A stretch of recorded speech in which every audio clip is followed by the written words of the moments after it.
Who do you run to when the people whose job it is to protect you become the very people that you need to be protected from?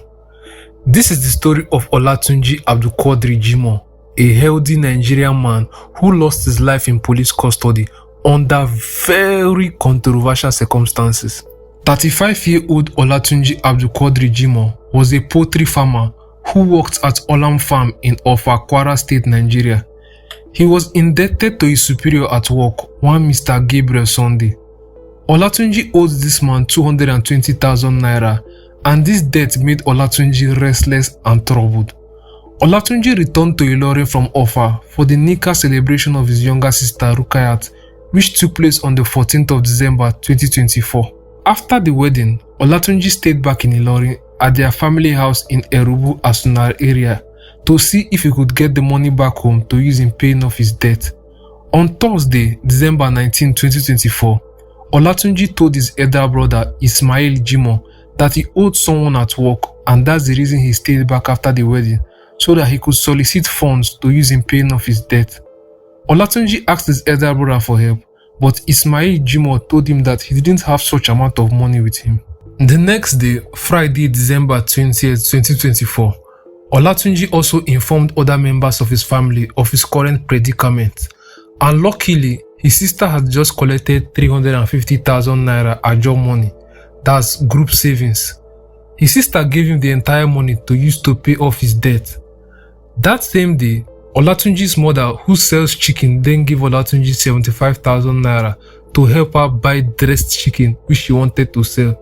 So that Friday, Olatunji was in possession of 425,000 naira. But what Olatunji did not know was that Mr. Gabriel had already resorted to using the police to forcefully retrieve his money.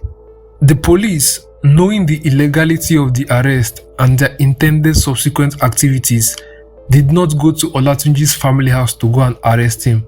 Rather, they used his friend to lure him out of the house so that they could arrest him. An arrest that would later lead to inhumane actions. That Friday, December 20th, 2024, Olatunji's co-worker Jelili Kehinde called him to come to a junction outside to receive a package, and an unwary Olatunji came out to meet his friend. On getting there, he saw Jelili Kehinde, a bikeman, and officers from the Nigerian Police Force Special Investigation Bureau. Jelili Kehinde then hopped down from the bike, and Olatunji replaced him.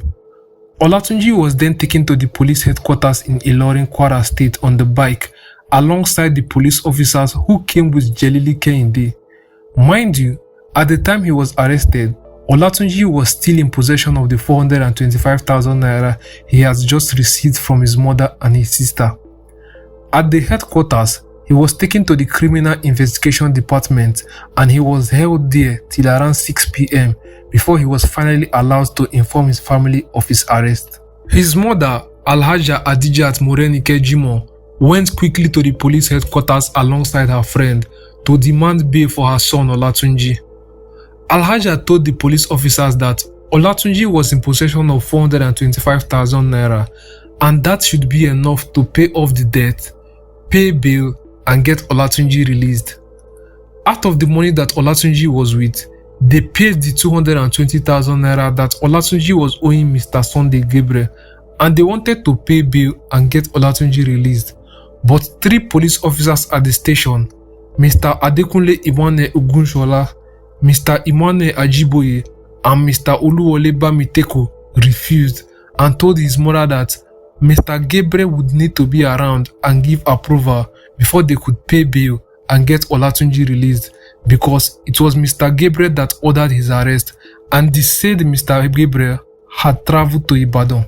Other family members of Olatunji also joined the mother at the station, and they did all they could and begged the officers to release Olatunji, but the officers were adamant and insisted that Olatunji would remain in detention until Mr. Gabriel comes around. At this point, Olatunji's mother was already crying profusely and begging that her son be released, but they were told to go back home and return the next day. The family realized that these officers had already made up their minds and were hell-bent on making Olatunji pass the night in police custody. So They went back home with the intention of coming back the next day to get Olatunji out of detention. That night, by 2 a.m., police from the headquarters started calling Olatunji's sister, and they were pressuring her to come to the station to pay bail and get Olatunji released immediately. The sister was completely surprised by the sudden change of stance by the same officers whom they were begging just a few hours ago to release Olatunji. The police said that they didn't know what was happening to Olatunji and that she should come and bail him out and take him to the hospital. Olatunji's sister is a nursing mother, and besides, the town is one that retires very early for the day. So she told the officers that she couldn't come by that time of the night, but she and her family members would be at the station very early the next day. The police kept on calling, but the family insisted that it was such an odd hour of the night to come to the station for bail. By 7 a.m., 6 family members of Olatunji were already back at the station to get Olatunji out of detention, but they were denied entry into the police station. By past 8 that morning, the family was finally called into the police headquarters, and in the station, they noticed that the cell where Olatunji was detained the previous day was empty and that there was blood on the floor. The startled family members were then taken to one assistant commissioner of police there at the police headquarters in Ilorin. The officer then told the family that Olatunji committed suicide in his cell, that Olatunji used a bandana to hang himself. The officer then pleaded with the family to take the matter as an act of God. The family insisted that the police take them to the cell where Olatunji committed suicide, and on getting there, in the cell, there was absolutely nothing on the ceiling for one to be able to even commit suicide there. Then, the police told the family that Olatunji used the door in committing suicide, and all that was not making any sense to the family because they just left Olatunji a few hours ago and he was hale and hearty, and also the door which the police claimed he used in committing suicide is a short door with which someone of Olatunji's height could not use in taking his own life, but the police insisted that he knelt and took his own life. How is that even possible? Also, the cell in the picture where the police claimed Olatunji hung himself was a completely different cell from the one which Olatunji was in the previous day. The family then insisted on seeing Olatunji's body, and the police told the family that Olatunji's corpse had already been taken to the mortuary. After going back and forth with the police finally agreed to take the family to the mortuary where Olatunji's body was deposited. On getting there, the family was thrown into further misery, pain and confusion upon seeing Olatunji's body. The family saw that he was badly injured with blood still coming out of his head and his nose, suggesting that he was possibly tortured, and they also saw that Olatunji's body had already been cut open and also sewn right back, suggesting a possible case of organ harvesting. Bear in mind, all these things happened in less than 13 hours. According to the police, he hung himself and they took him to the mortuary quickly without even informing the family. He was cut open and also sewn back in under 13 hours. When asked, the police claims that the cut in his body was part of the embalming process. I mean, just take a look at the cut. Anyone with a functioning brain could see through the bullshit of the police. So, as expected, the family did not accept the reports that Olatunji committed suicide at all, and they immediately started crying out for justice and calling out the foul play by the police.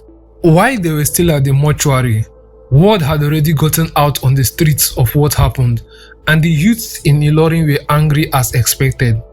At the end of the ordeal for the day, the police offered to take the 6 members of the family back to their house in their hillocks, and on the way, when they got to Film House at Ojaoba, the police observed that the youths already knew what went down and that a violent protest was likely to erupt, putting them directly in harm's way. So the police lied to the family that there was no more fuel in their vehicle and that the remaining fuel could not reach the house or even take them back to the station. So the 6 members of the family alighted from the vehicle and the police immediately sped off. That Saturday, The youths were ready to hit the streets and protest the death of Olatunji, but the elders in the community were able to pacify them because they wanted peace to reign. The next day, on Sunday, December 22nd, 2024, the youths were at it again and wanted to protest, and again, the elders and also the Balogun Fulani of Ilorin intervened. The youths were told that the Inspector General of Police of Nigeria was coming to Ilorin because of the case. Finally, some truth by the police. The Inspector General of Police, Kayode Egbetokun, eventually came to Ilorin that Sunday, December 22nd, 2024. He met with the family of the deceased and assured them that thorough investigation would be carried out. The Inspector General of Police also met with the Balogun Fulani of Ilorin, Alhaji Sadiq Atiku Fulani, and the Inspector General of Police expressed his condolences and promised that no stone would be left unturned in uncovering the circumstances that led to Olatunji's death. After the Inspector General of Police left Ilorin, the next day, Monday, December 23rd, 2024, the police called the family and told them to come to the General Hospital with their lawyer, their doctor, and members of the family to witness the autopsy of Olatunji. When they got to the General Hospital, the police told them that they would need to move the corpse to the University of Ilorin Teaching Hospital, where the autopsy would be conducted. When the family got to the University of Ilorin Teaching Hospital, they noticed that the same officers behind the death of Olatunji were the same ones there at the hospital to be involved in the autopsy of Olatunji, and the family insisted that those officers should not be there because they believed that they would manipulate the result of the autopsy test. After going back and forth with the police informed the family that the autopsy would not be conducted that day anymore and that they should go home and expect a call from them at a later date when the autopsy would be conducted. The autopsy was conducted on the 27th of December 2024 and Olatunji was buried the next day, December 28, 2024. The result of the autopsy was later released to the police 2 weeks after the autopsy was conducted. The police have since refused to release the result of the autopsy to the family and to the public. It's been 3 months already since the death of Olatunji, and the police have gone completely MIA on the issue since the autopsy result came out. The police have evaded engagement with the family, leaving the family with no option but to resort to activists like Very Dark Man and human rights organizations to help them fight for justice. The police are still with the 2 phones, ATM card, and 425,000 naira that was in Olatunji's possession when he was arrested. The police have rendered 2 young girls fatherless, sent an entire family and community into mourning, and brought untold financial hardship upon the family who has just lost the provider in the family and now have to look after his 2 daughters, 9-year-old Aisha Abdulquadri and 6-year-old Amidat Abdulquadri. Normally, one would wait and hope on the judiciary and the police to investigate this case and deliver justice for the deceased, but numerous past events like this in Nigeria strongly suggest that one with such hope would be hoping in vain. In less than 3 months before this case, police officers from the Kwara State Police Command had also killed a number of innocent civilians. Koyum Abdulyekin Ishola, a 21-year-old student of Kwara State Polytechnic, was killed by the police in September 2024.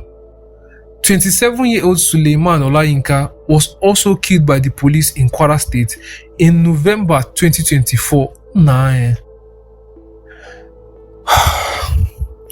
If there's any new development in this case, I'll surely let you all know, so do well to hit the subscribe button if you haven't subscribed to the channel yet.